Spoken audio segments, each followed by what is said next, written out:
Good morning po, Ay, Ma'am ang Billy Chacha. ang ganda Sir Ted. na, Good morning ganda. po. Ang ganda na ng linya natin. Tatay Bong, kayo po ay matagal na daw pong mananahi. Mga ilang taon na daw po yan? Nasa 30 years na po ako, ma'am, nananahi. Tagal na rin po. Si Mrs. po, anong hanap buhay? Siya po katulong ko, ma'am, mananahi din po. Pareho po kayo. Sa bahay po ba kayo nananahi o meron po kayong pinapasukan? Sa bahay lang po, ma'am, mayroong nagbibigay po sa amin ng gawa. Pwede po ba namin malaman, tatay, kung magkano po ang kinikita ninyo sa isang araw? Depende po, ma'am, sa binibigay sa amin ng gawa. Medyo mayroon madali, mayroon mahirap. Umabot din po, ma'am, ng minsan 800, 800 pesos. Depende po Oo. sa pinapagawa. Oo, 800 pesos. Ilang oras po na pananahi yung 800,000? Ay, 800 piso. Libo tuloy. Yung 800 pesos, ilang oras po na pananahiyan? Ako, ma'am, alas 5 pa lang po, ma'am. Nag-uumpisa na ako manahi hanggang alas 10 ng gabi po. Grabe. So, ang haba. Opo, Ang para haba. More than 8 makaraos. hours. 5 a.m. magsisimula, 10 p.m. matatapos sa pananahi, tas 800 pesos po ang bayad sa inyo. Opo, sa nagagawa po namin maghapon, yung pong binabayaran yun kung ilan na piraso nagagawa namin. Araw-araw po ba ito? May pahinga rin kayo kahit papano? Pag linggo po, ma'am, may pahinga din. Pero pag talaga, kailangan, wala talagang pahinga. Sige po. Sige, tatay, balikan natin mamaya yung kwento. Ano po muna yung Bible verse na binigay po sa atin nung isang araw? Tatay Bong? Opo, kahapon po, ma'am. O sige, kahapon po, ano po yung Bible verse na binigay po sa atin? At kapag nananalangin kayo, patawarin nyo muna ang mga nagkasala sa inyo para ang mga kasalanan ninyo ay patawarin din ng inyong amang nasa langit. Yan po, ma'am. Marcos 11:25. Yan po yung Bible verse na binigay Marcos 11:25. Oo, na binigay po sa ating kahapon ni Pastor Jeff. Tay, matagal na po ba kayo na nakikinig sa amin? Sa radyo po ba ito o sa TV? Sa radyo po, ma'am. Saka sa FB live stream po kasi wala po akong TV. Okay. Since 2023 po. Ba, matagal-tagal na rin. Halos 3 taon na po yan. Tatay, paano nyo po na-discover yung amin pong programa? Ma'am, nung umpisa po nakabili po ako ng Bluetooth speaker po, naghahanap po ako ng radio station. Kayo po ang bungad na nabuksan ko po. Oo. Kayo po ang pinakamalinaw na frequency po. Naku, salamat naman. So, malinaw ang signal natin dyan sa Antipolo. Kung di pala po malinaw, oo, mahihirapan din kayo makinig sa amin. Sabay po kayo ni nanay na nakikinig sa amin. Opo, ma'am. Araw-araw po. Oo, kayo po ba ay merong anak, tatay? Meron po, ma'am. Oo, ilan po ang anak ninyo? Dito po sa kasama ko ngayon, isa lang po. Meron po kayong kinasama dati at may anak din kayo doon. Opo, ma'am. Walay po kami. Oo, ilan po ang anak nyo doon sa una? Isa lang po. Isa lang din. Ilang taon na po yung panganay ninyo? 13 years old po, ma'am. Taga dyan din po ba sa Rizal, yung una nyo pong nakasama? Hindi po, nasa Quezon City po, ma'am. Quezon Sa City. QC. Oo. Ito pong anak nyo dito sa pangalawa nyo pong kinakasama, ilang taon na siya? 2 years old pa lang po, ma'am. Mag 3 years old ngayong August. Babae po ito o lalaki? Babae po. Oo. At ito pong makukuha nyo galing sa Happy Anonymous natin. Saan nyo po ito planong gamitin, tatay? Ma'am, plano ko po munang ibayad sa Miral ko po, ma'am. Mahirap po maputulan. Kung maputulan po ako ng kuryente, mawawalan din po ako ng hanap buhay. Oo. Magkano po ang bill nyo sa kuryente, tatay? 1 to plus po. 1,200. Oo, kasi nga gumagamit kayo ng Opo. makina ni nanay. Tag-isa po kayo dun sa pananahi. Opo, ma'am. So, kailangan nyo mabayaran ito agad para di kayo maputulan. Opo. Oo. Yung pong Opo. kinikita nyo pareho, hindi na kasya sa taas ng mga bilihin ngayon? Opo, ma'am. Sobrang taas na nga po ng bili. Paano pong ginagawa ninyo, tatay? Ako Pag marunong magtipid. kailangan marunong magtipid daw sa taas ng bilihin. Pagka po kinakapo, saan po kayo lumalapit? Paano pong ginagawa nyo? Kung wala pong malapitan talaga, nangihiram-hiram po kami. Minsan lumalapit kami sa 5-6. Ganun, wala talagang choice. So, sa ngayon, meron kayong utang din dun sa 5-6. Sa ngayon po, ma'am, po, mayroon po. Ang sinasabi mo, Tatay Bong, 300 piso kinikita mo, magmula anong oras hanggang anong oras ang trabaho mo? 800 pesos po, Manong Ted. 800. 800. From 5 a.m. Umpisa po alas 5 ng umaga hanggang alas 10 po ng gabi.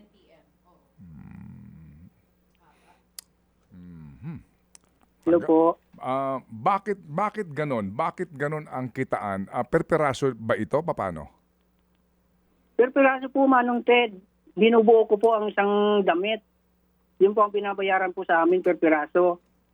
Okay. So, pwede ka namang hindi matapos ng alas 10 kung gugustuhin mo. Magsimula ka ng 5 a.m. Opo. hanggang 5 p.m. lang, no? Opo, pwede naman po. Sige. Ganito, Sir Tatay Bong, ha?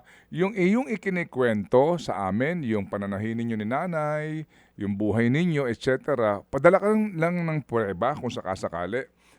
Pagkatapos noon, Opo, baka sir. naman, Opo, Manong Ted. magkaroon tayo ng chance na muli ka matawagan. Pero meantime, wala nang problema yung pambayad mo sa iyong kuryente kasi nga ngayon, merong agad na gustong tumulong sa iyo.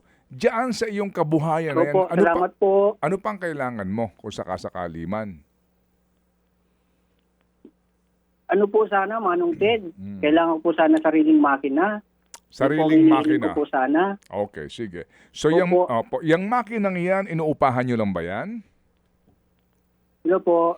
Yung makina na yan, inuupahan nyo lang? Makina po, sarili kong makina. Sarili. Kasi itong mga makina pong ginagamit, Luma na. pairam lang po ito sa akin ang nagpapagawa sa akin. Pahiram okay. lang. Okay, sige. So, kumbaga, ang pahiram na makina, binabalanse pa ninyo kung para kang umuupa sa kanya, ganon. Hindi na po, wala naman pong upa. Pinapairam niya lang po sa akin yung nagpapagawa sa akin ng gamit. Yung po kung kagandahan po, wala rin siyang bayad sa upa. Kasi kung ikaw magkakaroon ng sariling makina, anong pakinabang mo? Eh, gagamitin ko din po yun. Kung sakali po, bawiin na itong makinang ginagamit ko po, magagamit ko rin po yun. Ba't binabawi na ba ngayon? Pang araw-araw po namin. Binabawi na ba ngayon ang makina, Tatay Bong? Hindi pa naman po. Kung sakali Okay. lang po, Manong Ted. Hindi, kasi kung ikaw bibigyan ng bagong makina, mas lalaki ba ang kita mo? Hindi naman po. Ganun pa rin. Kasi kung... Gusto ko lang po magkaroon ng sarili. Okay. Kumbaga nag-aalala siya in the future eh. Na kunin Mawawalan yung siya ano. ng kabuhayan. Oo. Okay. Kasi sa akin kasi, kumbaga, mas maganda na yan na yung makinang ginagamit mo doon sa nagpapatahi sa iyo kasi Tama. wala kang Walang gastos. gastos, no? Yung maliban sa kuryente. Oo, kasi kung gusto mo ng makina, dahil mas lalaki ang kita mo, Yun, valid nga. palagay ko baka Oo. pwede nating iutang sa Bombay yan. Oo. Okay, ibawas sa maleta. Oh. Ikaw talaga, Chachi. Napatawa ko si Tatay Bong. Ha? Kasi kinakabahan na siya eh. Ibabawas sa kalahating maleta. bundle lang Magkano yan. ba ang makina ngayon kung gusto Magkano ni Tatay? makina, Tatay? Ay, yung portraits po, aging, mahalaga po na sa 11,000, second hand po yun. Second yung hand. single needle, Okay. second hand din po, Okay. mga 8,000. Oo. Yung brand new magkano? Yung mga brand yung Manong Ted, mahal siguro yan, nasa 16, 18 siguro. 16 to 18,000. Ilang Oo. makina ang gusto mo? Opo. Ilang makina daw gusto mo? Kahit dalawa lang po, Manong Ted, kahit Tag-isa dalawa lang po, sila. okay na po yan. Ah, Maraming salamat po. Dalawa pang edging tsaka yung isa. Oo. Oh, high speed po, high speed. Yung high speed tsaka yung pang edging. Oo. Sige. Opo. Okay. Ang available ko ngayon dito ikaw. Pang sinulid. Ay bakit? Nakatingin ka sa akin. Tumatawa. Pinapatawa ko si Tatay Bong kasi. Oo. Okay. Kasi Hindi ngayon ba? ang akin ditong available na makina, yung makinang maton. Narinig mo na yun? Ano yun? Ha? Ano naman Makinang yun? maton. Ano yung makinang maton? Briggs and Stratton, makinang maton. Parang kasabay pa yan ng Seiko wallet. Makina ng pangisda yun. Okay. Hindi, Hindi pinapatawa ko yun. Oo. Tatay Bong. Tatay Bong. Hindi ako nagbibiro Opo, Hindi ako opo. nagbibiro. Tatay. Padala ka ng preba. Padala ka ng preba. At kung sakali nga kasi na kapag meron kang sariling makina ay nangangahulugan na mas malaking kita, palagay ko baka doon may dumating na grasya ha. Oo. So far ha. Opo, Oo. Sige, but meantime, wag kang mag-alala dahil dodoblehin natin ang iyong premyo ngayon. Okay? Opo, salamat po, Manong Ted. At hindi lang doble. Alright. Padala ka ng prueba ha sa kwento mo ha. Okay? Opo, Okay. Manong Ted, Okay. salamat po. ngayon pa lang tatanggap ka ng 6,000 piso. Salamat po, Manong Ted. Thank you po. Hindi sa amin galing... Babayaran ko na po ang mga bill ng tubig sa kuryente. hindi sa amin galing ito, ha? Hindi sa amin galing. Okay? Galing Opo, galing ito sa Panginoon na idinaan lamang kay Happy M at kay Happy Cusinera. Sige, so ang lahat ng ito sa Panginoon ang pagpupuri. Okay, Tatay Bong? Opo. Okay. Abangan mo yung tawag ng aming staff at yung aming pong hinihingi na lambing sa iyo. Ha? Yung lambing namin na mga pictures lang o video ng pananahin ninyo at yung uri ng makina na gusto ninyong sana nga maaari. Okay? Salamat na marami, Tatay Bong. Manong Ted, salamat po. Ma'am Gigi Chacha, maraming salamat. Salamat Opo. po sa mga apoy anonymous po. Opo. Amen. Amen. To God be all the glory indeed. Salamat na marami si Tatay Bong Pedraheta ng Antipolo. Agad 6,000 piso. Salamat sa ating mga Happy Anonymous, Happy M, and Happy Cusinera po. Mga kapatid, para sa iba pang mga balita at impormasyon, sundan niyo po kami sa X, Instagram, Facebook, at syempre sa TikTok, True Network PH. Mag-subscribe din po kayo sa aming YouTube channel, True Network. May website din po tayo, truenetwork.ph. At pwede nyo rin po kaming mapanood sa Channel 19 ng aming True FM TV. Lagi pa rin makinig sa radyo dito po sa 105.9 True FM dahil dito, laging true sa'yo, kapatid. Dito tayo sa totoo, tunay at tapat.